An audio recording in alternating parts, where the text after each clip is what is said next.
Just a few days ago, USA Today released their list of 10 best Reader's Choice of 2024 best main streets, and you'll never guess what number one is. I've talked about this city quite a bit over the years. I even went to college there too, and I'm glad the city is finally getting the recognition it deserves for having the number one best main street of 2024. This list was nominated by an expert panel and voted by readers as the best in the US. And what's cool about this list is it's not just based on a road, it factored in the history, the vibrant culture, and the community atmosphere these areas created. I'm going to rattle off the top 10 main streets, so be sure to stick around for number one. Starting off with number 10 on the list, I'm going to butcher this. We have Haydenfield, New Jersey. Number 9 is Hickory, North Carolina. Number 8 is Grand Junction, Colorado. Number 7 is Ellicottville, New York. Number 6 is Bellevue, Pennsylvania. Number 5 is McMinnville, Oregon. Number 4 is Deland, Florida. Number 3 is Ogden, Utah. Number 2 is Emporia, Kansas. And number 1 main street of 2024, drumroll please, Howell, Michigan. So why exactly was Howell, Michigan chosen for the number 1 main street in the United States? Great question. Before I hop into the response, I did some further research out of my own curiosity to hear about what makes a downtown good, or the characteristics that make a successful downtown, which is something you can think about when weighing the pros and cons of a downtown area going forward. I came across an older issue of Let's Talk Business, and it still holds so true, in my opinion, today, with 12 distinct characteristics, but prefaced the whole thing by saying the number one aspect to understand is no single organizational model exists, meaning the layout of the community. Number 2 is successful downtowns tend to have multiple traffic generators that supplemented the presence of larger institutions, all within short walking distance. The sample to solidify this point referenced universities, colleges, sports venues, museums, etc. Number 3 is that downtowns are beloved by citizens, as in people are passionate and affectionate toward their community. Number 4, the downtowns have been and are continuing to overcome challenges and obstacles. It makes sense. They distinguish themselves from other cities and come together to jump those hurdles. Number 5 is successful downtowns are walkable, and this was a point they wanted to hit home hard about because it's true.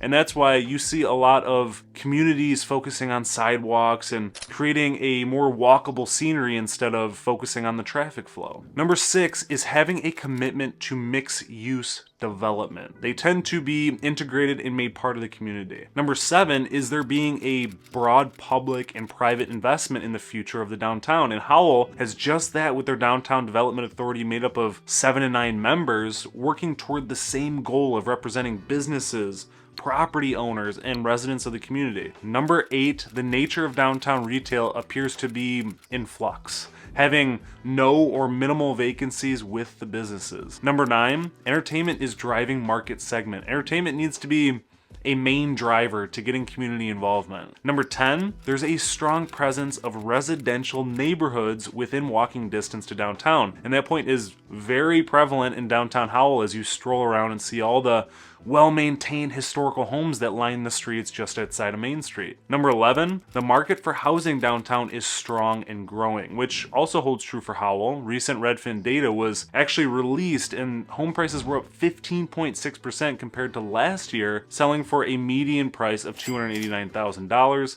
and homes on the market are on there for hardly a week before going pending compared to 17 days the year before. And last but not least, number 12, universities help but are not the sole answer.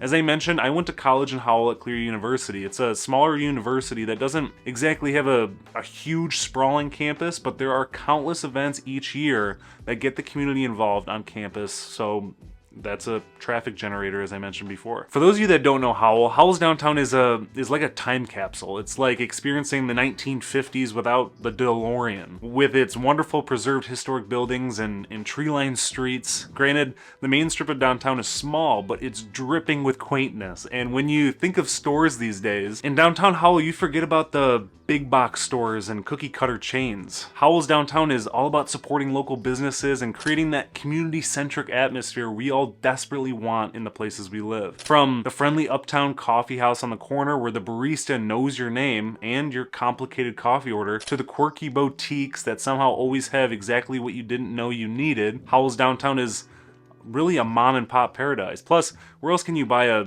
handmade soap shaped like the state of Michigan? Exactly. Nothing brings the community together more than the events. Main Street downtown is the place to be for festivals, fairs, and just all around fun. Whether it's the annual Melon Festival, yes, they do really celebrate melons, the Legend of Sleepy Howl, Balloon Fest, the Fantasy of Lights Parade, as well as the Sunday farmers markets. There's always something happening to bring the community together. Just be prepared for everyone wearing melon hats in August. Kidding, that doesn't really happen, but I feel like it could though. I linked their events page in the description because I know you want to celebrate melons too. Howell, Michigan has earned its stripes for several reasons. One being the community aspect, as I mentioned before. The next reason being that small town charm that seems to be really fleeting these days as more and more areas across the country continue to be so built up and jam-packed full of people. The difference between the small town of Howell and other small towns across the country is Howell has a close proximity to everything still. Commutes to Ann Arbor, Brighton, Detroit, and several desirable Metro Detroit suburbs. It won't be a day event to make a visit to, and it's a great advantage to have to be able to live outside of that hustle and bustle, but be able to dabble in it from time to time without having to live in it. The city also has a sizable events calendar that keeps growing by the year and isn't just one of those instances where you hop online to a website that's made in the 1800s and is never updated. Howell prides themselves in making that a priority for their community. Howell also has some natural beauty too that is so often overlooked. Whether you're hiking through Howell Nature Center, fishing on Lake Chemung, or just enjoying a leisurely stroll in one of the many parks, there's no shortage of outdoor adventures to be had. It's true, Howell may not have the glitz and the glamour of big city downtowns, but what it lacks in skyscrapers, it more than makes up for in heart.